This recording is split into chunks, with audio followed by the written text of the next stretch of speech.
Right, big breaking news చూస్తున్న మాజీ ప్రధాని పివి నరసింహారావుకు దేశ అత్యున్నత పౌర పురస్కారం భారతరత్నను కేంద్రం ప్రకటించింది. ఈ మేరకు ట్విట్టర్ వేదికగా ప్రధాని మోదీ ప్రకటించారు. విశిష్ట పండితుడు మరియు రాజనీతిజ్ఞుడిగా నరసింహారావు భారతదేశానికి వివిధ హోదాల్లో విస్తృతంగా సేవలందించారని ప్రధాని మోదీ అన్నారు.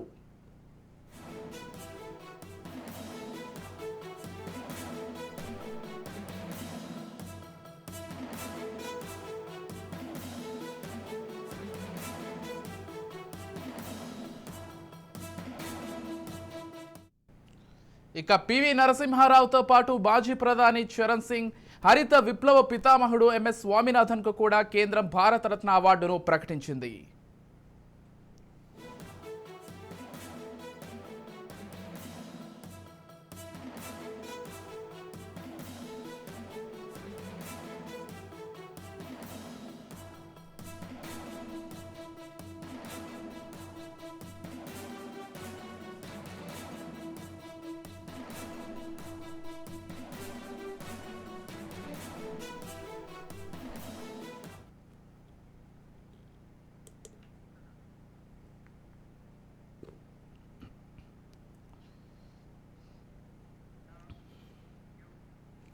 మాజీ ప్రధాని పివి నరసింహారావుకు దేశ అత్యున్నత పౌర పురస్కారం భారతరత్నను కేంద్రం ప్రకటించింది. ఈ మేరకు ట్విట్టర్ వేదికగా ప్రధాని మోదీ ప్రకటించారు. విశిష్ట పండితుడు మరియు రాజనీతిజ్ఞుడిగా నరసింహారావు భారతదేశానికి వివిధ హోదాల్లో విస్తృతంగా సేవలందించారని ప్రధాని మోదీ అన్నారు.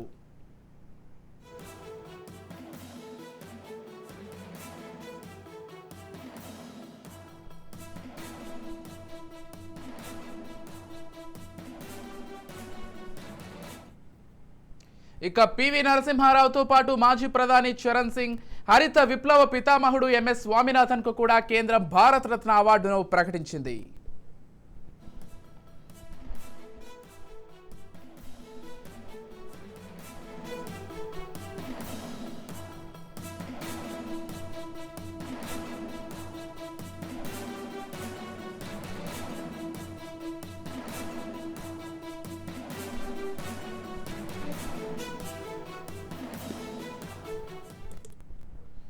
మాజీ ప్రధాని పివి నరసింహారావుకు దేశ అత్యున్నత పౌర పురస్కారం భారతరత్నను కేంద్రం ప్రకటించింది. ఈ మేరకు ట్విట్టర్ వేదికగా ప్రధాని మోదీ ప్రకటించారు.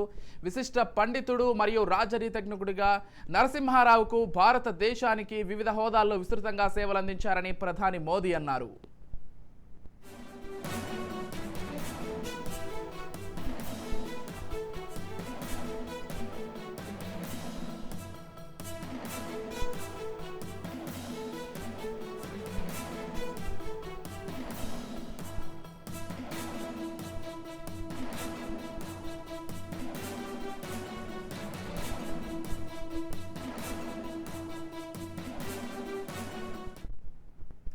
ఇక పివి నరసింహారావుతో పాటు మాజీ ప్రధాని చరణ్ సింగ్, హరిత విప్లవ పితామహుడు ఎంఎస్ స్వామినాథన్కు కూడా కేంద్రం భారతరత్న అవార్డును ప్రకటించింది.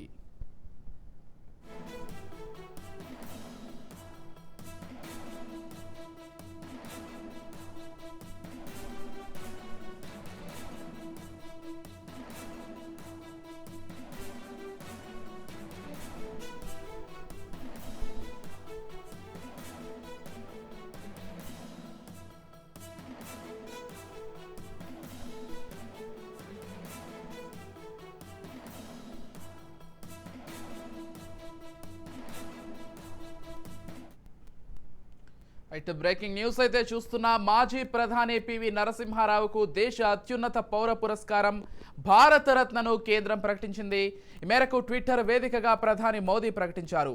విశిష్ట పండితుడు మరియు రాజనీతిజ్ఞుడిగా నరసింహారావు భారతదేశానికి వివిధ హోదాల్లో విస్తృతంగా సేవలందించారని ప్రధాని మోదీ అన్నారు. ఇక పివి నరసింహారావుతో పాటు మాజీ ప్రధాని చరణ్ సింగ్, హరిత విప్లవ పితామహుడు ఎంఎస్ స్వామినాథన్కు కూడా కేంద్రం భారతరత్న అవార్డును ప్రకటించింది.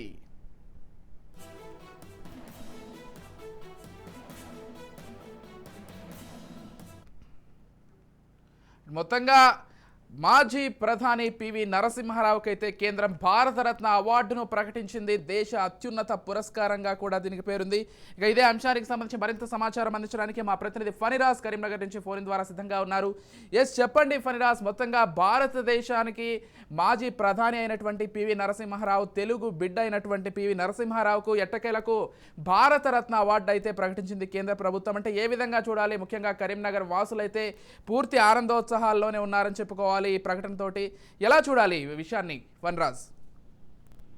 విజయ్, నిజానికి తెలంగాణ ప్రాంతంలో అంటే ఒకప్పుడు వెనుకబడినటువంటి తెలంగాణ ప్రాంతంలో ఉమ్మడి కరీంనగర్ జిల్లాలోని హుస్నాబాద్ చెందినటువంటి వంగర అనే ఒక గ్రామంలో జన్మించినటువంటి పివి నరసింహారావు తన తెలివితేటలతో అంటే తన ఉన్నటువంటి రాజకీయ చాణక్యం కావచ్చు, అలాగే తన మేధస్సుతో అంచెలంచెలుగా ఎదుగుతూ అత్యున్నత స్థానానికి ప్రధాని పదవిని అధిరోహించారు. తను ఏ పదవి చేపట్టినా కూడా దానికి ఒక వన్నె తెచ్చారు. అంటే తను ఏదైతే ఒక కొత్త పదవిలో చేరుతారో దానికి సంబంధించినటువంటి పూర్తి స్థాయిలో అవగాహనతో పాటు దానిలో ఉన్నటువంటి ఏమైనా లోటుపాట్లు ఉంటే కూడా వాటిని పరిశీలించి వాటిని చక్కదిద్దేవారు. ఆ రకంగా ప్రజలకు పాలనను ఏ రకంగా ఆయన తీవ్రంగా కృషి చేశారు. ఆర్థిక సంబంధించినటువంటి విషయాల్లో అగ్రగామిగా ఉందంటే అంటే ఒకప్పుడు చిన్న చిన్న వాటి కోసం కూడా అది గోధుమలు కావచ్చు, ఇతర ఆహార పదార్థాల కోసం ఇతర దేశాల వైపు ఎదురు చూసినటువంటి భారతదేశం పరిస్థితిని పూర్తిగా ఒక గ్లోబల్ మార్కెట్ గా మార్చినటువంటి ఘనత పివి నరసింహారావుదే.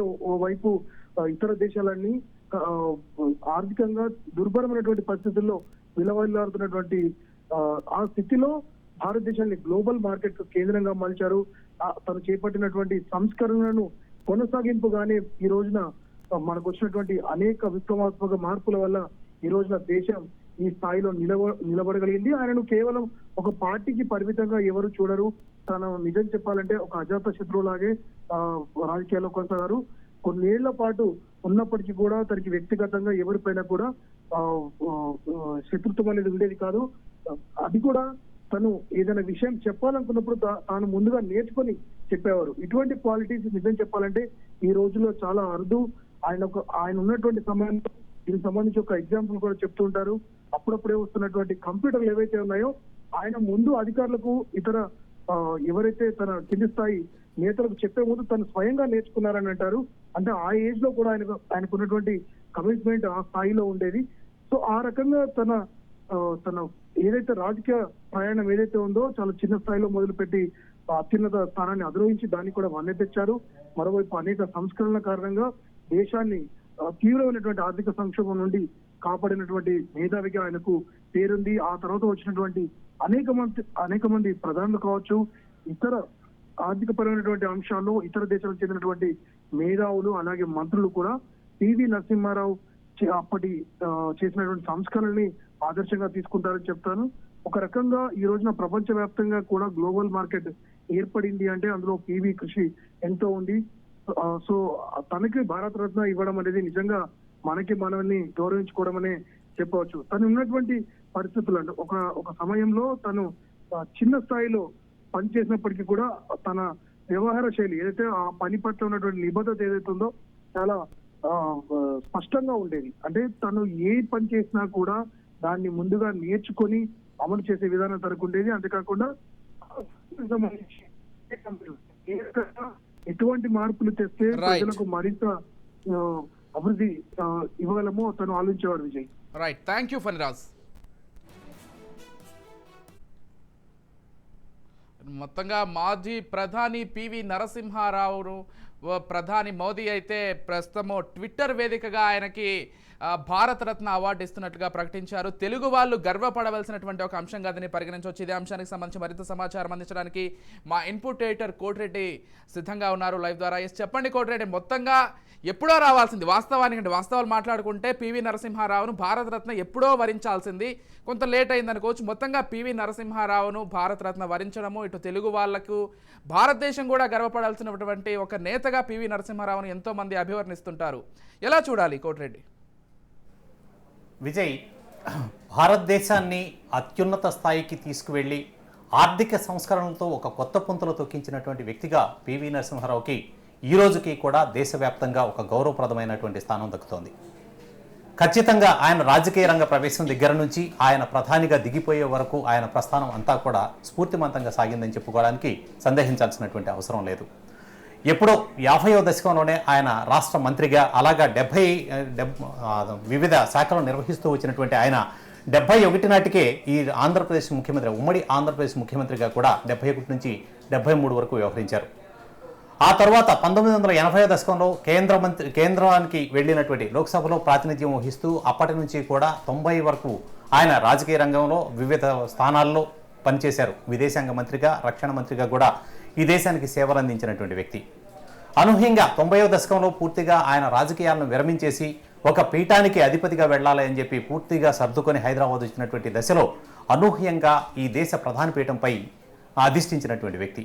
91లో రాజీవ్ గాంధీ మరణం తర్వాత కాంగ్రెస్ పార్టీని రక్షించేందుకు, కాంగ్రెస్ పార్టీకి సంబంధించి పూర్తిగా ఈ దేశంలో అంటే మైనారిటీ ప్రభుత్వాన్ని నిలబెట్టేందుకు ఆ రోజుకున్నటువంటి ప్రత్యామ్నాయంగా పివిని ప్రధాని పీఠంపై కూర్చోబెట్టారు. నిజానికి ఆ రోజు ఉన్నటువంటి రాజకీయ పరిస్థితుల్లో మనం ఖచ్చితంగా చెప్పుకున్నట్లయితే అది ముళ్ళ కిరీటం లాంటిదే. అలాంటి దశలో కూడా పివి నరసింహారావు మొక్కబోని ధైర్యంతో ఆ పీఠాన్ని అధిరోహించడమే కాకుండా 5 సంవత్సరాల పాటు ఈ దేశ ప్రధానిగా సేవలు అందించారు. ఒక మైనారిటీ ప్రభుత్వాన్ని మెజారిటీ ప్రభుత్వంగా ఆయన రాజకీయ చాణక్యంలో ముందుకు తీసుకొచ్చారని చెప్పుకోవడానికి సందేహించాల్సినటువంటి అవసరం లేదు. అయితే ఈ దశలోనే దేశం కూడా ఆర్థిక సంక్షోభంలో దిగిపోయింది పూర్తిగా. ఆ ఆర్థిక సంక్షోభంలో కూరుకుపోయినటువంటి నేపథ్యాన్ని మనం గమనించాలి. ఎందుకంటే దిగుమతులు మన దేశం చేసుకుంటున్నటువంటి దశలో దిగుమతులకు చెల్లించడానికి విదేశీ మార్క నిల్వలు కూడా పూర్తిగా తరిగిపోయినటువంటి దశలో భారతదేశంలో ఉన్నటువంటి బంగారు నిల్వలను కూడా తాకట్టు పెట్టి అప్పుడు చలామణి చేయాల్సినటువంటి పరిస్థితి వచ్చింది. దేశంలో ఉన్నటువంటి మధ్యతరగతి సంపన్న వర్గాలు సైతం ఆందోళన వ్యక్తమైనటువంటి ఆ దశలో ఆయన తీసుకున్నటువంటి కొన్ని కీలకమైనటువంటి నిర్ణయాలు ఈ దేశాన్ని ఆర్థికంగా సుస్థిరంగా నిలబెట్టాయని చెప్పుకోవడానికి మనం సందేహించాల్సినటువంటి అవసరం కూడా లేదు. ఆ తర్వాత కూడా జరిగినటువంటి పరిణామాలు, మొట్టమొదటిగా జరిగినటువంటి అప్పటికి మిశ్రమ ఆర్థిక విధానాలతో కొట్టుకుపోతున్నటువంటి ఈ దేశాన్ని సరళీకృత ఆర్థిక విధానాల దిశగా మళ్లించినటువంటి వ్యక్తి పివి నరసింహారావు. ఎక్కడో ఉన్నటువంటి ఒక వ్యక్తిని, ఒక ఆర్థిక రంగ నిపుణుడిని తీసుకువచ్చి ఆర్థిక మంత్రిగా మన్మోహన్ సింగ్ వంటి వ్యక్తిని ఈ దేశానికి అందించినటువంటి వ్యక్తి పివి నరసింహారావు. మన్మోహన్ సింగ్ ద్వారా ఆర్థిక సరళీకృత విధానాలను ప్రవేశపెట్టడం ద్వారానే ఈరోజు మనం చూస్తున్నటువంటి ఈ డెవలప్మెంట్కి సంబంధించినటువంటి ప్రతిదీ కూడా ఈరోజు వచ్చినటువంటి ఇంటర్నెట్, అలాగే ప్రపంచమంతా గ్లోబలైజేషన్లో చాలా దగ్గరైపోయిందని మనం చెప్పుకుంటున్నాం. ఎన్నో ఆధునిక ఉత్పత్తులు, ఎంతో సాంకేతికత ఈ దేశంలోకి రావడానికి కారణమైనటువంటి విధానాలను అవలంబించినటువంటి వ్యక్తి పివి నరసింహారావు. అయితే ఈ విధానాలపైన అప్పట్లోనూ ఉన్నాయి, ఇప్పట్లోనూ ఉన్నాయి. కొంత ఎంత పాజిటివ్ ఉందో అంత నెగిటివ్ అంశాలు కూడా ప్రస్తావనకు వస్తూ ఉంటాయి. ఏదైనా సరే ఒక మైనారిటీ ప్రభుత్వాన్ని 5 సంవత్సరాల పాటు నిలబెట్టినటువంటి పివి నరసింహారావు ఆ తర్వాత 96లో కాంగ్రెస్ పార్టీ ఓటమి తర్వాత తాను రాజకీయాల నుంచి నిష్క్రమించి పక్కకు వచ్చిన సమయంలో కాంగ్రెస్ పార్టీ తన పట్ల వ్యవహరించినటువంటి తీరు చాలా గర్హనీయమైంది. ఒక తెలుగువాడిగా ఈ దేశానికి అత్యున్నత సేవలు అందించినటువంటి వ్యక్తిని కనీసం ఢిల్లీలో తన సమాధికి కూడా చోటు ఇవ్వనటువంటి పరిస్థితి కాంగ్రెస్ పార్టీ కల్పించింది. ఈ విషయంలో ఎవరు క్షమించేటువంటి అంశం కూడా కాదు. తన క్రిమిషన్ జరుగుతున్నటువంటి సందర్భాన్ని కూడా మనం గుర్తు చేసుకున్నట్లయితే చాలా అమానవీయంగా వ్యవహరించినటువంటి తీరు ఇచ్చేశారు. అయితే అప్పటి నుంచి కూడా పీవీకి భారతరత్న ఇవ్వాలి అనేటువంటి డిమాండ్ తరచూ వినిపిస్తూ వచ్చింది. ఎప్పటికప్పుడు కాంగ్రెస్ పార్టీ ఎక్కడా కూడా, అంటే మైనారిటీ ప్రభుత్వంతో కూడా 5 సంవత్సరాలు నిలబెట్టినటువంటి ప్రభుత్వంగా వాళ్ళు ఎన్ని గొప్పలు చెప్పుకున్నప్పటికీ పీవీ పేరును మాత్రం ప్రస్తావించకుండా దాటిపోవడం అనేది మనం స్పష్టంగా చూడవచ్చు. పీవీకి ఆ గౌరవం దక్కడాన్ని కూడా ఎక్కడా వాళ్ళు సహించలేనటువంటి పరిస్థితిని మనం కాంగ్రెస్ పార్టీ వచ్చింది. అలాంటి పివి నరసింహారావుకి ఈ రోజున కేంద్ర ప్రభుత్వం భారతరత్న ప్రకటించడం అనేది వాస్తవంగా దేశానికి గర్వకారణం, తెలుగువారికి మరింత గర్వకారణంగా మనం చెప్పుకోవాలి. పీవీ సాధించినటువంటి చాలా విజయాలు ఉన్నాయి అప్పట్లో. అయితే అదే సమయంలో కొన్ని విమర్శలను ఎదుర్కొన్నారు. ఈ రోజున ఇటీవలనే జరిగినటువంటి ఒక సంఘటన మనకు దేశవ్యాప్తంగా ఎంతో గొప్ప ఇది వచ్చింది. దేశమంతా కూడా శ్రీరామనామ జపంతో ఉర్రు తొలగిపోయింది. ఆ రోజున పీవీ ప్రధానిగా ఉన్న సమయంలోనే కరసేవకులంతా కూడా అక్కడ బాబ్రీ మసీదుకు సంబంధించినటువంటి అక్కడ అంటే ఏదైతే రామజన్మభూమిలో ఉందో ఆ వివాదాస్పదమైనటువంటి కట్టడాన్ని కూల్చివేయడానికి కరసేవకులు వెళ్ళినటువంటి సందర్భం. దీని మీద కూడా ఆయన చాలా కాలం విమర్శలు ఎదుర్కోవాల్సినటువంటి పరిస్థితి తలెత్తింది. అది ఆ సందర్భంలోనే జరిగింది. పివి నరసింహారావు ప్రధానిగా ఉన్న సందర్భంలోనే ఇదంతా జరిగింది అనేది అందరికీ తెలిసినటువంటి వాస్తవం. ఆ తర్వాత పంజాబ్లో ఉన్నటువంటి ఉగ్రవాద మూకలని మట్టుపెట్టినటువంటి దాంట్లో కూడా పూర్తిగా పంజాబ్ని ఉగ్రవాద రహితంగా మార్చినటువంటి దాంట్లో పివి సాధించిన విజయాలు అసాధారణమైనవి. ఇలాంటి విజయాలు ఎన్నో ఉన్నప్పటికీ కూడా ఆయనకు సంబంధించినటువంటి ఒక ప్రధానమైనటువంటి మనం గమనించాల్సినటువంటిది, మౌనమునిగా ఆయనకు ఒక ప్రత్యేకమైనటువంటి ముద్ర వేసేశారు. ఎక్కడ కూడా తను కీలకంగా ఎక్కడ కూడా ఎక్కువగా మాట్లాడడం కానీ, బహుభాషా కోవిదుడు, మంచి రచయిత, మంచి వక్త అయినప్పటికీ కూడా ఆయన ఎక్కడ తనకు సంబంధించినటువంటి విషయాలను ప్రస్తావించడానికి ఇష్టపడరు అనేది మనకు చాలా స్పష్టంగా కనిపిస్తూ ఉంటుంది. ఆయన మౌనంగానే తను చేయాలనుకున్నటువంటి తీసుకోవాలనుకున్నటువంటి నిర్ణయాలు అవి తీసుకుంటూ ఉంటారు. అవి దేశ ఆర్థిక ప్రగతికి కానీ, డెవలప్మెంట్కి సంబంధించినటువంటి అంశాల్లో కానీ అవి ఏ మేరకు ప్రభావం చూపుతాయనేది, వాటి ప్రభావాలు మనకి ఫలితాలు మనకు అందేప్పుడు మాత్రమే తెలుస్తూ ఉంటాయి తప్పితే దాని గురించి విశ్లేషించి చెప్పడం అనేది ఆయనకి ఎప్పుడు కూడా ఉన్నటువంటి లక్షణంగా మనం చూడకూడదు. దాని కారణంగా కూడా కొన్ని విమర్శలు ఎదుర్కోవాల్సినటువంటి పరిస్థితి వచ్చిందేమో అని అనిపిస్తుంది. ఇక ఆ తర్వాత యూరియా కుంభకోణం వంటి వాటిల్లో కూడా ఆయన పేరును ఇరికించినప్పటికీ ఆయనకి ఎలాంటి పాత్ర లేదని ఆ తర్వాత కోర్టులు నిర్ధారించడం, ఆయనకు ఎలాంటి ఇబ్బంది అంటే ఆయన ఉన్నటువంటి ఒక స్వచ్ఛమైనటువంటి ఆ గుర్తింపుని అలాగే మిగిలిపోయింది. కానీ తను చాలించిన తర్వాత వచ్చినటువంటి గౌరవం మాత్రం తెలుగువారు గర్హించేలాగా కాంగ్రెస్ పార్టీ వ్యవహరించింది అనేది వాస్తవం. ఏదేమైనప్పటికీ ఒక తెలుగువాడిగా ఈరోజు అతనికి భారతరత్న ప్రకటించడం అనేది ఖచ్చితంగా దేశవ్యాప్తంగా కూడా సంబరాలు చేసుకోవాల్సినటువంటి అంశం. ప్రధానంగా ఈ గౌరవాన్ని కల్పించినటువంటి కేంద్రానికి మాత్రం అందరూ తెలుగువారు రుణపడి ఉంటారని చెప్పుకోవడానికి సందేహించాల్సిన అవసరం లేదు. విజయ్, ఎస్ కోటిరెడ్డి, మీరు అన్నట్లుగా అంటే అనేక విషయాల్లో కేవలం ఆర్థిక సంస్కరణలు మాత్రమే కాదు, అటు ఎగుమతుల విషయంలో కావచ్చు, లేకపోతే టెలికమ్యూనికేషన్, లేకపోతే టెక్నాలజీ విషయంలో, విద్యారంగంలో అనేక మార్పులకు శ్రీకారం చుట్టారు. ఈరోజు దేశ ముఖ చిత్రం ఆర్థికంగా కావచ్చు, ఇతర అన్ని అభివృద్ధి విషయాల్లో కావచ్చు ఇంతలా ముందుకు దూసుకుపోతుందంటే ఖచ్చితంగా పివి నరసింహారావు వేసినటువంటి బీజమనే చెప్పుకోవాలి. అటువంటి గొప్ప నాయకుడిని ఎందుకు గత ప్రభుత్వాలన్నీ అంత నిర్లక్ష్యంగా వ్యవహరించాయంటే ఖచ్చితంగా మీరు ఇందాక కూడా మాట్లాడుతూ కాంగ్రెస్ చేసినటువంటి కొన్ని తప్పులను కూడా ఎత్తి చూపారు. అంటే ఎందుకు కాంగ్రెస్ అంత అటువంటి ఒక వైఖరిని అవలంబించింది? ఖచ్చితంగా ఈ విషయాన్ని ప్రతిసారి విశ్లేషించుకోవాల్సినటువంటి అంశం ఉంది. ఎందుకంటే కాంగ్రెస్ పార్టీ పివి నరసింహారావుకి ముందు అంతా కూడా గాంధీ నామజపంతో గడిచిపోతూ వస్తుంది. ఒక రకంగా చెప్పాలి అంటే వారసత్వం లేదా నెహ్రూ గాంధీల కుటుంబ పాలనలాగా కొనసాగుతూ వచ్చింది. అది కొనసాగుతూ వచ్చినటువంటి దాని నుంచి పూర్తిగా ఆ రోజునటువంటి అంటే కాంగ్రెస్ పార్టీ అవసరాల కోసమే పివి నరసింహారావుని ప్రధానం చేశారనే దాంట్లో ఎలాంటి సందేహం లేదు. ఆ రోజున అంటే అప్పటికి సోనియా పూర్తిగా విముఖంగా ఉన్నారు. సోనియా కుటుంబానికి సంబంధించినటువంటి వ్యక్తులు కూడా రాజకీయాల్లోకి రావడానికి పూర్తి విముఖంగా ఉన్నారు. సో కాంగ్రెస్ పార్టీని రక్షించేటువంటి పరిస్థితి ఇమీడియట్గా ఎవరైనా సరే లేకపోయేట్లయితే ఇబ్బంది అనేటువంటి దానిలోనే ప్రధానిగా పివి నరసింహారావుకి బాధ్యతలు అప్పచెప్పారు. 5 సంవత్సరాల పాటు ఒక మైనారిటీ ప్రభుత్వంగానే అధికారంలోకి వచ్చినప్పటికీ పూర్తి మెజారిటీని సాధించగలిగారు. 5 ఏళ్ల పాటు ఈ పూర్తి కాలం పరిపాలన కొనసాగడానికి పివి నరసింహారావు బీజం వేశారు. అయితే ఇక్కడ ఆయన తీసుకున్నటువంటి నిర్ణయాలు గాంధీ నెహ్రూ కుటుంబ ఆ వారసత్వ నిర్ణయాల నుంచి పూర్తిగా బయటకు వచ్చేసి దేశ ప్రగతికి దోహదం చేసేటువంటి కొన్ని కీలకమైనటువంటి నిర్ణయాలు తీసుకున్నారు. ఈ దశలోనే బహుశా ఆ కుటుంబానికి సంబంధించినటువంటి ఉనికి కొంత ప్రమాదంలో పడేటువంటి ఇబ్బంది ఉంది అనేటువంటి అభిప్రాయం కాంగ్రెస్ నేతల్లో వచ్చింది అని మనం అనుకోవచ్చు. దానికి తోడు ఈయన ఉన్నటువంటి కొన్ని ఇంతకు ముందే చెప్పాను నేను, చాలా విషయాల్లోనూ ఆయన కీలకమైనటువంటి నిర్ణయాలు ఏవి తీసుకున్నప్పటికీ దాని గురించి విశ్లేషించి బయట చెప్పడం ఇట్లా ఉండేది కాదు. దాని ఫలితాలు మాత్రమే మనం అనుభవిస్తూ ఉండేవాళ్ళం. ఇలా మౌనంగా ఉండడం కూడా కొంతవరకు విమర్శలకు దారితీసి ఉండవచ్చు.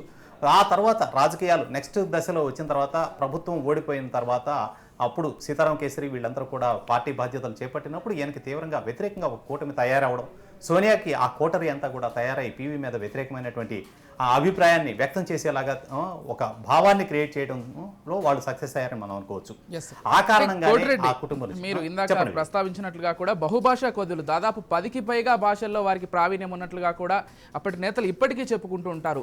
అంతేకాకుండా అతి ముఖ్యమైన విషయం ఏంటంటే ప్రతిపక్షాలతో సాన్నిహిత్యం కావచ్చు, ప్రతిపక్ష నేతలను కలుపుకొని పార్లమెంట్లో ముందుకు వెళ్ళడం కావచ్చు. అప్పట్లో వాజ్పేయి, పివి నరసింహారావు మంచి స్నేహితులుగా కూడా ఇప్పటికీ విజువల్స్ కావచ్చు, లేకపోతే అప్పటి రాజకీయ నాయకులు కూడా చెప్పుకుంటూ ఉంటారంటే ఆ విధంగా ఉండాలి పార్లమెంటు సమావేశాలంటే అంటూ చెప్పుకుంటూ ఉంటారు. అంటే ఆ రోజుల్ని ఒక్కసారి మనం నెమరు వేసుకుంటే ఏ విధంగా చూడాలి? వాస్తవంగా అంటే గతంలో ఉన్నటువంటి రాజకీయ వాతావరణం మనం చూస్తే మీరు ప్రస్తావించినటువంటి వాజ్పేయి కానివ్వండి లేదా పివి నరసింహారావు కానివ్వండి, వీళ్ళ మాటల చాణక్యం చాలా స్పష్టంగా పార్లమెంట్లో వాళ్ళు ప్రసంగించేప్పుడు ఇతర సభ్యులు కూడా చాలా ఆసక్తిగా వినేవాళ్ళు. విమర్శలు కూడా చాలా సున్నితంగా ఉండేవి. అవతల వ్యక్తులు కూడా చాలా అంటే హృదయంగా తీసుకునేవాళ్ళు వాళ్ళు మాట్లాడేటువంటి మాటల్ని.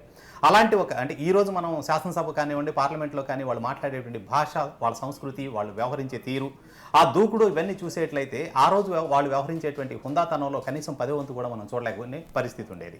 బహుభాషా కోవిదుడు కావచ్చు, ఆయన ప్రసంగించేటువంటిది కానీ ఏదైనా సమస్య మీద ఏదా పార్లమెంట్లో క్వశ్చన్ అవర్ లాంటిది జరుగుతున్న సందర్భంలో కానీ ఇచ్చేటువంటి సమాధానాలు కానీ పూర్తిగా ఒక అవతల వ్యక్తి అంటే ఎవరైతే క్వశ్చన్ చేశారో, ఎవరైతే ఆర్గ్యుమెంట్ చేయడానికి సిద్ధపడ్డారో ఆ వ్యక్తిని కూడా కొంత డిఫెన్స్లో పెడతాయి. కానీ ఎక్కడా కూడా వల్గారిటీ అని కానీ లేదా ఒక దూకుడు కానీ వాళ్ళని నిందించినట్లు కానీ మనకు అనిపించేది కాదు. అంటే అంతకుముందు నెహ్రూ హయాంలోనే తన మీద వేసినటువంటి కార్టూన్ల మీద ఆయన సానుకూలంగా స్పందించారని ఎన్నో రకాల వార్తలు వస్తాయి. పివి నరసింహారావు, వాజ్పేయి లాంటి వ్యక్తులు కూడా పార్లమెంటు హుందాతనాన్ని దేశ విదేశాల్లో కూడా గర్వంగా చాటుకునేలాగా వ్యవహరించినటువంటి వ్యక్తులు. ఖచ్చితంగా ఈ విషయంలో వీళ్ళు ఎక్కడ కూడా అంటే ఒక రకంగా చెప్పాలి అంటే ఎక్కడ ఒక ఎఫెన్స్ అనేది వాళ్ళలో ఎక్కడ కనిపించేది కాదు. అలా అని డిఫెన్స్లో కూడా ఉండేవాళ్ళు కాదు. ఒక విధంగా అతివాదులు మితవాదులు అన్నట్లు వీళ్ళు మితవాద ఇదిలోనే కొనసాగారు తప్పితే అతివాదానికి వెళ్ళి వాళ్ళ మీద అంటే ప్రత్యర్థుల మీద దూకుడుగా వ్యవహరించినటువంటి సందర్భాలు ఎప్పుడూ కనిపించవు. ఆ విధంగా పార్లమెంట్లో వారి హుందాతనం చివరి వరకు కొనసాగింది. వారు ఉన్నంతకాలం కూడా గౌరవాన్ని నిలబెట్టుకుంటూ వచ్చారని చెప్పుకోవచ్చు విజయ్. ఎస్ కోటిరెడ్డి, మరొక కీలకమైనటువంటి వ్యక్తికి కూడా అంటే ఎంఎస్ స్వామినాథన్కి కూడా కేంద్ర ప్రభుత్వం భారతరత్న ప్రకటించింది. అంటే మరొక గొప్ప వ్యక్తికి ప్రకటించిందని చెప్పుకోవాలి. భారతీయులందరూ కూడా గర్వించదగ్గటువంటి వ్యక్తి, ప్రపంచంలోనే ఒక సరికొత్త మార్పును తీసుకొచ్చినటువంటి వ్యక్తి వ్యవసాయ రంగంలో. అంటే వారికి ప్రకటించడాన్ని ఏ విధంగా చూడాలి? వాస్తవంగా అంటే ఈ ఇటీవల కాలంలో ప్రకటించినటువంటి మొత్తం మనం 5 భారతరత్న అవార్డులను గమనించినట్లయితే ముందు ఎల్కే అద్వానీకి భారతరత్న ఇచ్చారు. అలాగే ఠాగూర్కు ఇచ్చారు, కర్పూర్ సింగ్ ఠాగూర్ బీహార్కి సంబంధించినటువంటి వ్యక్తి. ఆ రాష్ట్రంలో ఆయన క్రియాశీలమైన వ్యక్తి తెలుసు మనకు. అలాగే మాజీ ప్రధాని చరణ్ సింగ్కి ఇచ్చారు. అలాగే స్వామినాథన్కి ఇచ్చారు. ఇప్పుడు స్వామినాథన్తో చరణ్ సింగ్ ప్రధానిగా చేశారు. సో వీళ్ళందరూ కూడా చరణ్ సింగ్కి సంబంధించినటువంటి ఔన్నత్యాన్ని చాలా సందర్భాల్లో ఇస్తారు. ఆయన అంటే సొంత ఇల్లు కూడా నిర్మించుకోలేనటువంటి వ్యక్తి ప్రధానిగా చేసినా కూడా అనేటువంటిది చెప్తూ ఉంటారు. అంటే వాళ్ళు ఎంత నిబద్ధతతో జీవించారు అని చెప్పడానికి అది ఒక నిదర్శనం. ఇక స్వామినాథన్ విషయానికి వచ్చినట్లయితే ఈ దేశంలో మనకు గతంలో ఉన్నటువంటి వ్యవసాయ రంగ విధానం అంతా కూడా పెరుగుతున్నటువంటి జనాభా అవసరాలకు సరిపడేటువంటి ఆహార ధాన్యాల ఉత్పత్తి కూడా లేనటువంటి దాంట్లో గ్రీన్ రివల్యూషనరీకి ఆద్యుడైనటువంటి వ్యక్తి స్వామినాథన్.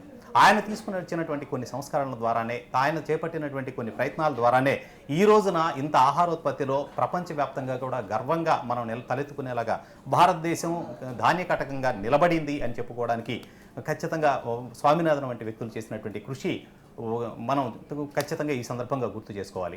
అలాంటి వ్యక్తికి ఈరోజు భారతరత్న రావడం అనేది ఖచ్చితంగా వ్యవసాయ రంగానికి, గ్రీన్ రివల్యూషనరీ చూసినటువంటి ప్రతి ఒక్కరికి కూడా గర్వకారణంగానే ఉంటుంది. స్వామినాథన్కి కానివ్వండి, పీవీకి కానివ్వండి, నిజానికి ఎప్పుడో రావాల్సినటువంటి భారతరత్న. ఇక్కడ ఒక విషయాన్ని మనం ఖచ్చితంగా గుర్తు చేసుకోవాలి. పివి నరసింహారావు గారి హయాంలోనే హరిత విప్లవం కూడా మొదలైంది.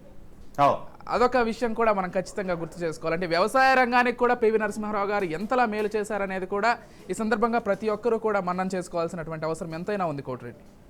ఖచ్చితంగా అంటే ఇది ఎప్పుడైతే హరిత విప్లవం అంతకుముందే వచ్చింది. యాక్చువల్గా 60s 70sలోనే పూర్తి స్థాయిలో ఈ హరిత విప్లవాన్ని స్టార్ట్ చేశారు.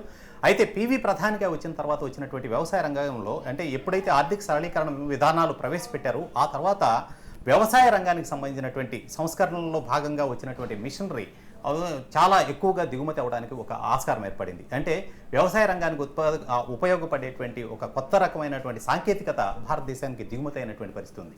అలాగే దానికి సంబంధించిన ఒక్కటే కాదు, ఇప్పుడు వ్యవసాయంలో వస్తున్నటువంటి మార్పు చేర్పులు, అలాగే దీనికి సంబంధించినటువంటి ఆధునికత అంశాలన్నింటినీ కూడా గ్రామీణ ప్రాంత రైతుకు కూడా చేరువేయడం, అంటే ఈరోజు ఈ ఇంటర్నెట్ వీటి వినియోగం ద్వారా గ్రామీణ ప్రాంతాలకు కూడా చేరువ చేయడానికి ఇది దోహదం పడింది అని చెప్పుకోవచ్చు. ఖచ్చితంగా ఇందులో పీవీ చేసినటువంటి కృషిని కూడా మనం ఈ సందర్భంగా శ్లాఘించాల్సినటువంటి అవసరం ఉంది Vijay. Right, thank you Koti Reddy, thank you so much. మీరు చెప్తున్నట్లుగా మొత్తం తెలుగు వాళ్ళే గర్వపడవలసినటువంటి ఒక సందర్భం ఇది. ఖచ్చితంగా పివి నరసింహారావు వంటి ఒక అత్యున్నత వ్యక్తికి దేశ అత్యున్నత పురస్కారం లభించడం అయితే ప్రతి ఒక్కరం కూడా గర్వపడవలసినటువంటి విషయమే. Thank you Koti Reddy. Thank you.